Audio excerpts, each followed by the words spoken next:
청년 정치인의 시각으로 정치권의 핵심 쟁점과 흐름을 살펴보겠습니다. 청년 맞수 박민영 국민의힘 대변인, 박성민 전 민주당 최고위원 두 분과 함께 하겠습니다. 두 분 어서 오십시오. 반갑습니다. 반갑습니다. 오늘 최상목 권한대행이 국무위원 간담회와 국무회의를 열었지만 마흔혁 헌법재판관 후보자 임명을 언급하지 않았습니다. 야당은 헌재의 만장일치 결정까지 무시하고 있다고 비판을 했고, 여당은 윤 대통령 탄핵 심판 결론이 난 뒤에 임명을 해야 한다고 이제 엄호했는데요. 최상목 권한대행 현재 좀 어떤 결단을 내릴 것으로 보시는지 먼저 박 최고부터 들어볼까요? 그러니까 최상목 대행이 더 이상 저는 책임을 피할 수 없다라고 보고 있습니다. 그동안은 여러 가지 이제 정치적인 쟁점이 있다라는 이유로, 여야 합의가 필요하다라는 이유로 이 선별적으로 이 헌법재판관을 3명 중에 2명만 임명한 채로 버텨왔지만, 결과적으로 그것이 이제 국회의 권한을 침해했다라는 만장일치의 헌법재판소 판결이 나왔다라고 한다면, 최소한 헌법 질서를 수호해야 하는 대통령 권한대행의 입장이라고 한다면 여기에 대해서 명확하게 승복을 해야 되는 게 맞죠. 근데 아직까지도 일종의 어떤 정무적 고려를 하면서 시간 끌기를 하고 있는데, 저는 결국에 이거 언젠간 터질 시한폭탄이다 이렇게 보고 있습니다. 헌재의 결정은, 특히 권한쟁의 심판의 결정에 대해서는 여러 이제 정부 기관이라든지 아니면 국가단체, 지방자치단체에 모두 기속된다라고 볼 수가 있거든요. 그리고 이 부작위 청구에 대한 심판 결과가 나왔다라고 한다면 결과적으로 그 처분을 이행해야 되는 의무도 헌법상 분명하게 명시가 되어 있습니다. 근데 거기에 대해서 최상목 대행이 아직까지도 여러 가지 핑계를 대면서 혹은 침묵으로 일관하면서 헌법재판관들을 임명하지 않는 것은 헌법 질서를 무시하겠다라는 뜻이기도 하기 때문에 권한대행으로서 이런 일을 벌여서는 안 된다라는 게 제 생각입니다. 한덕수 국무총리 탄핵 심판 선고가 이번 주 금요일에 있을 수 있다는 이제 전망이 나오면서 공을 이제 한 총리에게 넘기기 위해서 임명을 하지 않는다, 그런 관측도 나오고 있네요. 네, 그런 생각을 하는 것 같다라는 생각도 저는 했는데, 이제 한덕수 총리의 이제 탄핵 심판 기각을 기대하면서 결과적으로 한 총리의 복귀가 있으면 본인이 마치 폭탄 떠넘기기를 하듯이 한덕수 총리에게 다시 이제 공을 넘기는 그런 방향을 생각한 것 같습니다. 근데 이게 얼마나 비겁합니까? 왜냐하면 지금 본인이 최상목 권한대행이 권한대행 시절에 3명 중 2명을 임명한 행위에 대해서 법원의 판단이 나왔다라고 한다면 본인이 책임을 지고 매듭을 지어야 되는 게 맞죠. 최상목 대행 측에 손을 들어준 게 아니라 헌재에서는 분명하게 최상목 대행의 선별적인 헌재 재판관 임명 행위는 국회의 권한을 침해했다라고 명확하게 이야기를 했기 때문에, 최상목 대행이 본인이 한 일에 대해서 책임감을 느끼고 반성도 하고 사과도 하고 그렇게 하고 나서 즉각적으로 임명을 하는 게 맞다라고 보고 있는데, 말씀하신 대로 시간 끌기를 하면서 책임을 회피하기 위해서 온갖 꼼수를 부리고 있다, 이런 생각이 듭니다. 윤석열 대통령 탄핵 심판 선고가 그렇다면 이제 14일 다음 주 금요일 얘기가 이제 많이 유력하게 나오고 있는데, 지금 시점에서 임명을 하더라도 그렇다면 구인 체제에 합류하기는 어려운 거 아니냐, 현실적으로. 그런 얘기에 대해서는 좀 짧게 어떤 생각 갖고 계실까요? 구인 체제로 이제 완성은 된다라고 하더라도 마흔혁 재판관이 이제 새롭게 합류하기는 좀 어려운 국면이 되는 건 맞죠. 재판관으로. 그렇죠. 왜냐하면 재판관의 지위는 갖게 된다라고 하더라도 이미 대통령과 관련된 탄핵 심판은 변론이 다 끝났고요. 이제 매일매일 평의가 이어지고 있는 상황이고 최종 선고만 남겨두고 있는 시점이기 때문에 이렇게 중차대한 사안에 대해서 아마 마흔혁 재판관도 본인이 변론에 다 참여하지 않은 당사자로서 재판관으로서 직접 평의에 참여하기는 어렵다. 그래서 아마 임명이 설령 된다라고 하더라도 본인이 자발적으로 회피할 가능성도 배제할 수 없기 때문에 그 부분은 저는 지금 상황에서 그렇게 크게 고려할 문제는 아닌 것 같다라는 생각입니다. 그렇군요. 어떤 입장이실까요? 일단 우리가 헌법재판소 판결을 2가지 갈래로 살펴봐야 한다라고 보는데요. 첫 번째로 이제 국회의 그런 헌법재판관 그런 추천 임명권을 침해했다라는 데서는 인용 결과가 나왔지만, 그런 어떤 헌법재판관 마흔혁 재판관의 즉시 임명 효력이 발생하도록 하는 이 권한쟁의 청구에 대해서는 각하를 시켰거든요. 그러니까 결론적으로는 이 국회의 몫의 헌법재판관들을 임명해야 하는 것은 맞지만 그것을 헌법재판소에서 물리적으로 해줄 수는 없는 것이고, 결론적으로 이 임명 권한이 최종적으로 있는 이 최상목 권한대행이 판단할 몫이다라고 이야기를 한 것입니다. 또한 이 최상목 권한대행이 그런 헌법재판소의 결정을 존중하지 않겠다라고 한 것이 아니고요.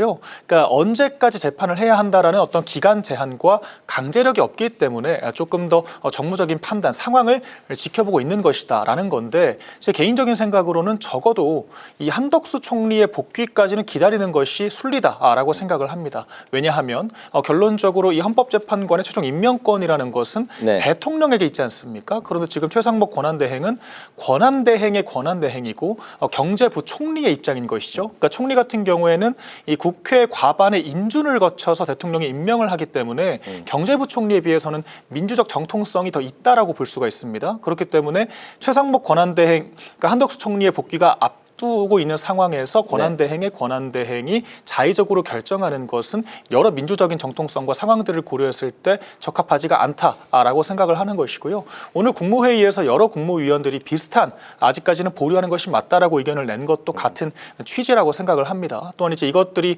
헌법재판소의 어떤 강제력 있는 어떤 결정을 무시한다라고 야당을 비판은 하지만 사실 헌법 불합치 판결 같은 경우에도 강제력이 없지만 국회에서 의무를 이행해야 되는 건 마찬가지거든요. 그런데 이를테면 낙태죄 같은 것들 국회에 대안입법을 하라고 헌법재판소에서 판결을 내렸지만 아직까지 불이행을 하고 있지 않습니까? 그런 측면에서 이 만약에 최상목 권한대행에게 책임을 묻고자라고 한다면 가장 먼저 책임을 져야 할 것은 바로 국회다. 그렇기 때문에 우리 이제 박찬대 원내대표 같은 분들이 네. 남일처럼 이야기를 할 것이 아니라 과연 국회는 헌법재판소의 판결을 지금까지 얼마나 존중해 왔는가에 대한 자기반성적인 고려가 필요할 것 같습니다. 그렇다면 이 공은 이제 한덕수 총리에게로 이제 넘어가는 게 맞다고 말씀하셨고, 네. 그럴 때 임명을 만약에 한다면 그 구인 체제에서 재판관, 그 심판 선고에도 참여하는 게 맞다고 보십니까? 아니면 빼는 게 맞다고 보십니까? 저는 빠지는 게 맞다라고 생각을 하고요. 그러니까 사실 이거를 오히려 더 원하지 않는 것이 이재명 대표 쪽이라고 생각을 하거든요. 그러니까 지금 기사들을 잘 살펴보시면 단 한 번도 이재명 대표가 본인의 입으로 마은혁 재판관 임명에 대해서 강변을 한 적이 없습니다. 네. 왜 그러냐? 그 부분을 좀 짧게 듣겠습니다. 예, 결론적으로 네. 이 6월 26일 이르면은 3심 결과가 나올 수도 있는 상황에서 피선거권이 박탈될 수도 있는 상황에서 단 2주라도 이 윤 대통령의 탄핵 심판이 밀리는 것이 달갑지가 않을 것이고요. 그런 정치적 계산이 있기 때문에 이재명 대표조차도 마은혁 재판관의 심판 합류를 원하지 않고 있다. 이 부분을 짚어드립니다. 알겠습니다. 네. 네, 여야가 오늘 또 사법 리스크 공세를 벌였는데요. 여당은 이재명 대표의 선거법 최종 판결이 633 조항에 따라서 6월 26일 전에 나와야 한다 이렇게 촉구를 했고, 야당 측에서는 윤 대통령 탄핵 심판 선고가 13일 전, 그러니까 3월 13일 전에 나와야 대선과 재보선을 동시에 치를 수가 있고, 이에 그 367억 원을 절감을 할 수 있다 이렇게 밝혔습니다. 과연 이 양측의 주장이 현실화가 될 수 있을지 들어보도록 하겠습니다. 박성민 최고위원부터 들어볼까요? 일단은 이재명 대표의 선거법 최종 판결 관련해서 자꾸 여당에서 이야기를 하는데 이재명 대표가 지금 재판 정상적으로 잘 받고 있고, 그리고 2심 판단도 곧 나올 거다 이런 얘기가 있지 않습니까? 그렇다고 한다면 지켜보면 될 일이고, 계속해서 633 원칙을 강조하면서 이재명 대표의 이 공직선거법 관련한 재판 결과만 목 빠지게 기다리는 것은 저는 여당이 지금 상황에서 할 일은 아닌 것 같다. 제발 이재명 대표를 보지 말고 윤석열 대통령이 무엇을 얼마나 크게 잘못했는지를 직시하는 것이 지금 여당의 책무가 아닐까라는 말씀을 먼저 드리고요.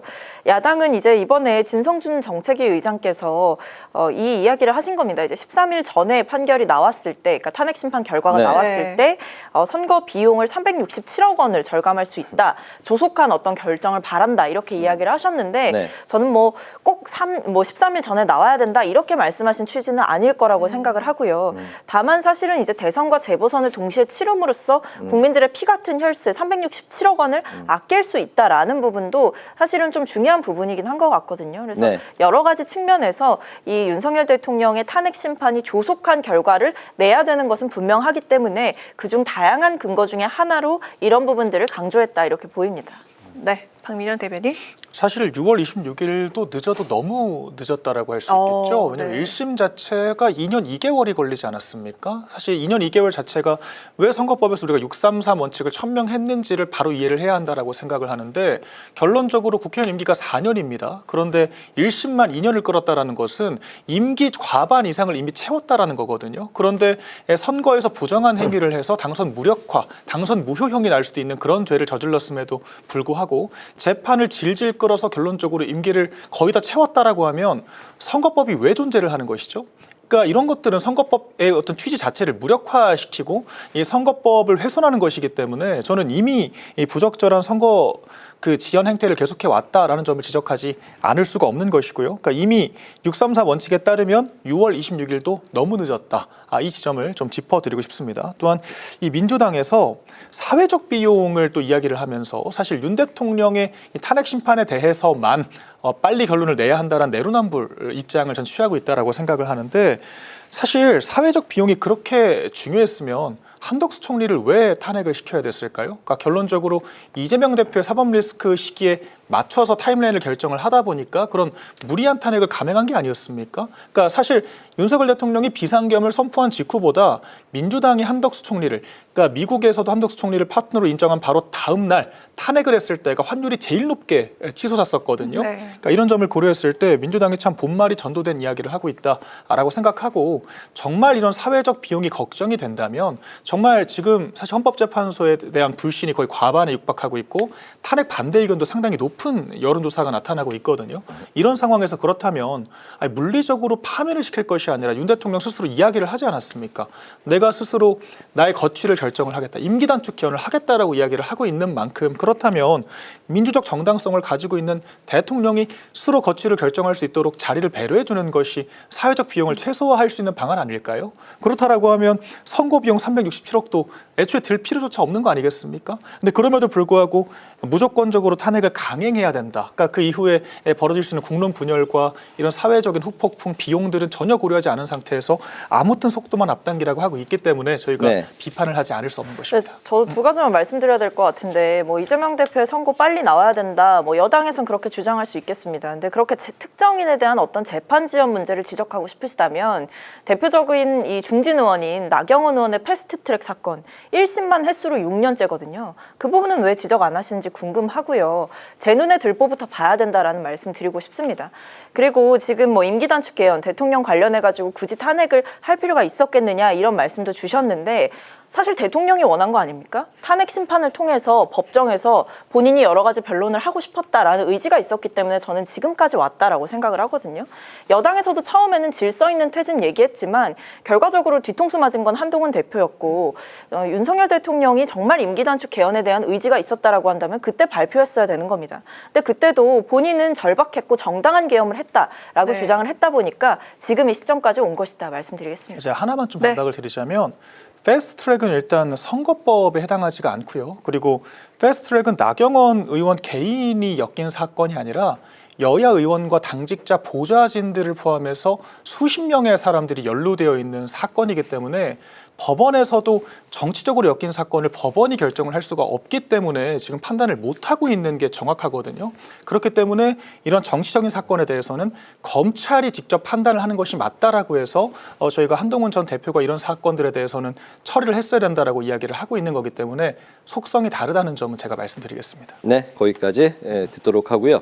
이런 가운데 국민의힘 지도부가 어제 박근혜 전 대통령을 예방했습니다. 박 전 대통령은 여당의 단합을 강조했고 야당은 지지층 결집을 노린 얄팍한 발상이다 이렇게 비판을 했습니다.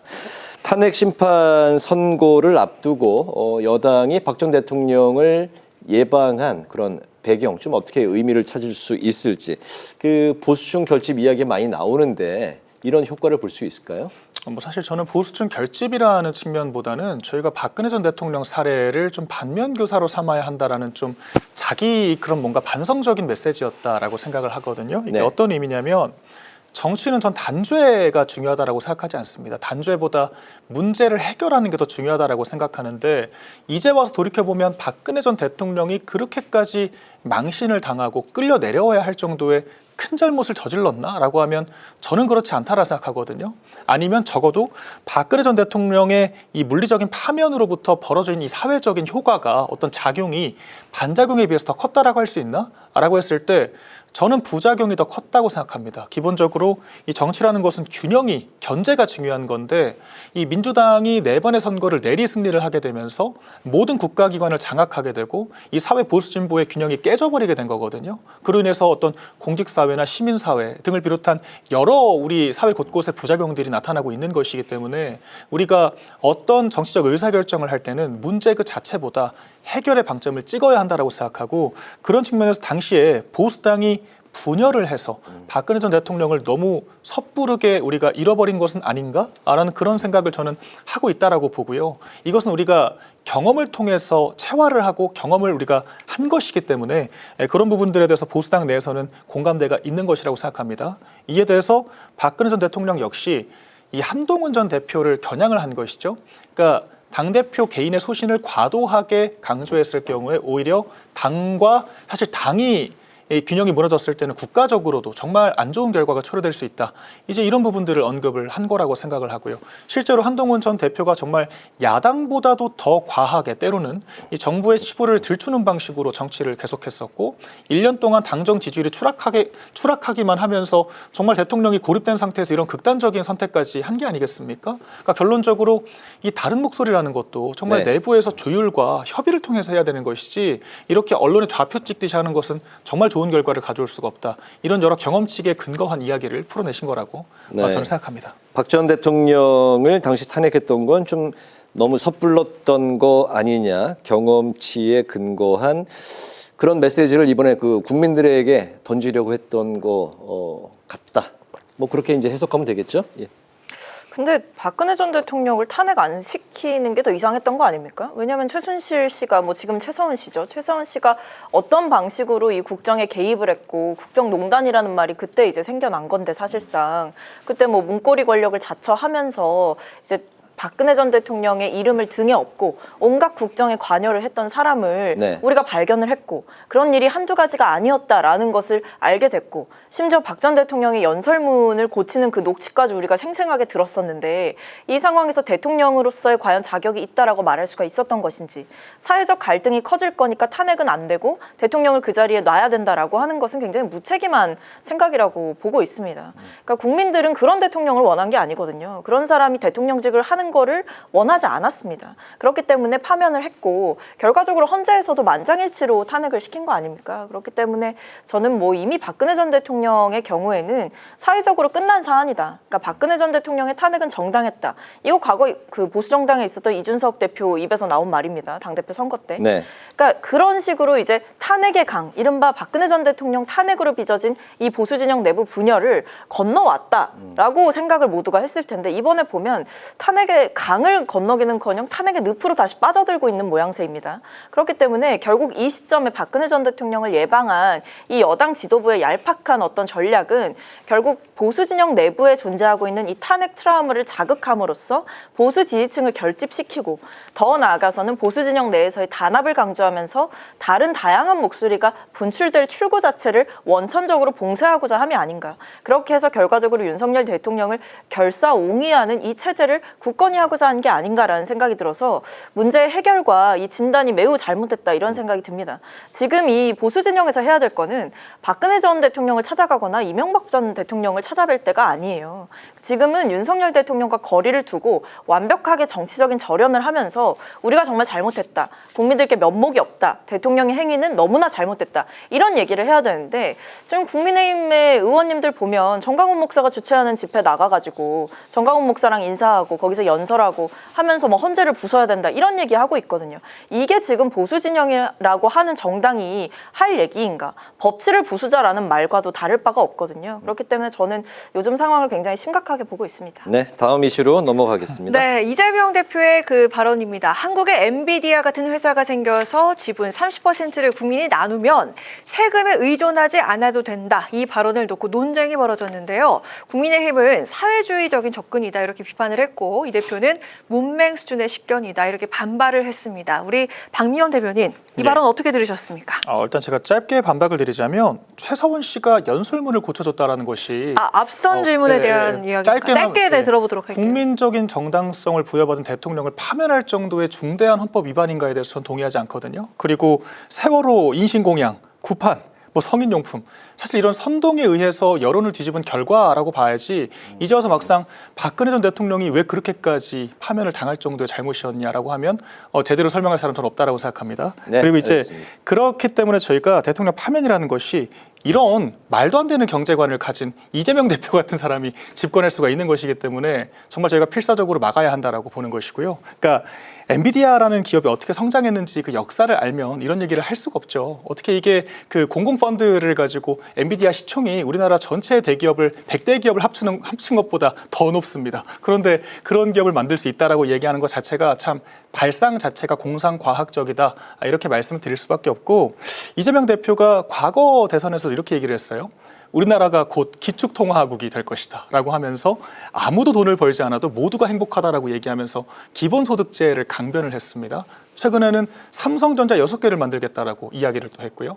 그런데 이재명 대표가 그토록 자랑스러워하는 딥시크, 정말 그 중국에서 하루에 그 개발자들이 잠 몇 시간씩만 자면서 만든 거거든요. 그런데 우리나라에서 52시간제 틀도 그대로 유지를 해야 되고, 상속세도 50% 이상의 세율을 유지를 해야 되고, 법인세도 낮출 수 없다라고 이야기를 하면서 중국과 같은 딥시크 기업을 우리가 만들어낼 수 있다. 그러니까 이런 것 자체가 상당히 현실감이 떨어지는 주장이라고 할 수 있는 것이고, 그런 것들 때문에 이재명 대표가 저는 사회주의니 이런 프레임 공격을 할 필요도 없다라고 생각합니다. 정말 이거는 경제에 대한 현실성이 없는 인식이라고 볼 수밖에 없는 거고요.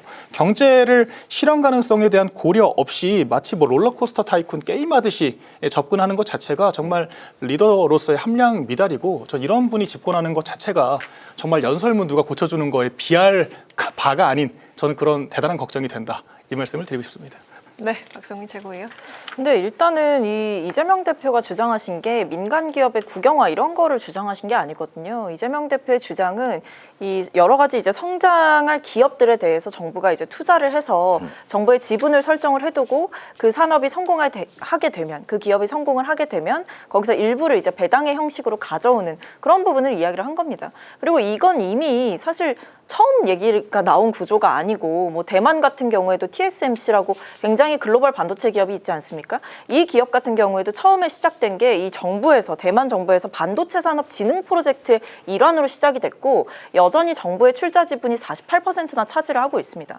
그리고 이제 국민의힘에서 계속 사회주의다 뭐다 이렇게 이야기를 하시는데, 그렇게 치면 국민연금도 없어져야 돼요. 국민연금이 지금 하고 있는 일들이 사실은 이재명 대표가 이야기하는 것과 그렇게 저는 다를 바가 없다라고 생각이 드는데, 그렇다고 한다면 이런 구조들조차도 불가능한 것이다, 이렇게 봐야 되는 것이고, 국민연금 같은 경우에는 작년만 해도 15%의 수익률을 냈다라고 하거든요.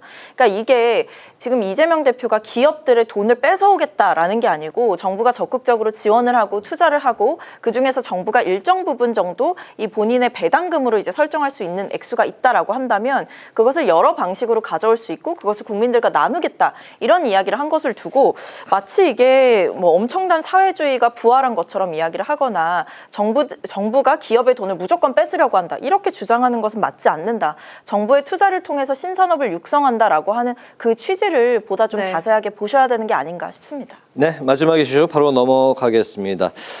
자녀 특혜 채용 비리가 이제 불거졌었던 선관위가 김세현 전 사무총장이 세컨드폰으로 정치인과 통화한 사실이 드러났고, 전 사무총장은 지난해 보궐선거 또 여당 경선에 참여까지 했었습니다. 선관위 논란이 계속해서 불거져 나오고 있는데, 좀 어떤 대책이 근본적으로 좀 필요할지, 이 부분은 마지막 이슈로 좀 한 1분씩만 들어볼까요?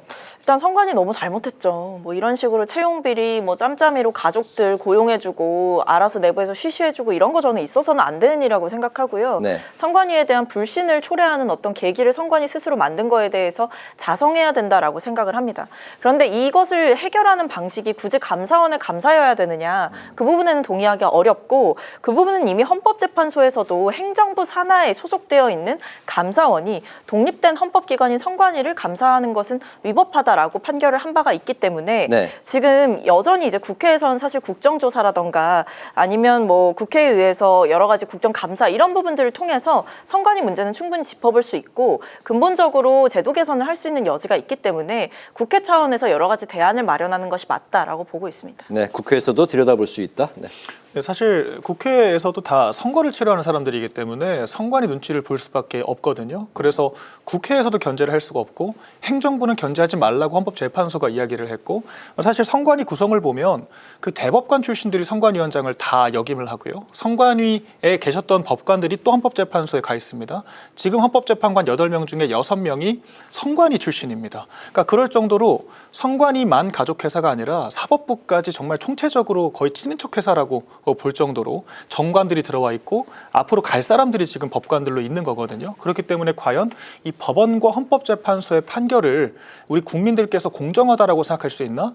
저는 그렇지 않다라고 생각을 합니다. 그리고 현재 법이 국민들의 그런 시대 정신을 반영하지 못한다라고 하면 그 잘못된 법을 바로잡을 책임이 바로 우리 정치인들에게 있는 거거든요. 그런데 저는 민주당이 이제 192석이라는 거대 권력을 가지고도 상당히 미온적이다라는 점에 대해서 굉장히 아쉬움을 좀 표하고 싶고, 이제 과거에는 뭔가 적극적으로 바꿔보자라고 했던 소위 진보 세력이었던 민주당이 이제는 기득권을 수호하고 원래 법이 그렇다라고 이야기하는 수구 세력으로 변질된 것이 아닌가, 좀 그런 우려를 제기하고 싶고요. 그러니까 지금이라도 민주당이 바꾸고 싶다면 얼마든지 바꿀 주도권과 능력이 있습니다. 그러니까 민주당의 그런 태도 변화를 지켜보도록 하겠습니다. 알겠습니다. 민주당 192석이란 말씀은 야당 의석을 이제 합친 그 의석수를 말씀하신 거죠? 알겠습니다. 오늘 그 청년 마수 여기서 정리하겠습니다. 지금까지 박민영 국민의힘 대변인, 박성민 전 민주당 최고위원 두 분과 함께했습니다. 말씀 잘 들었습니다. 네, 고맙습니다. 고맙습니다.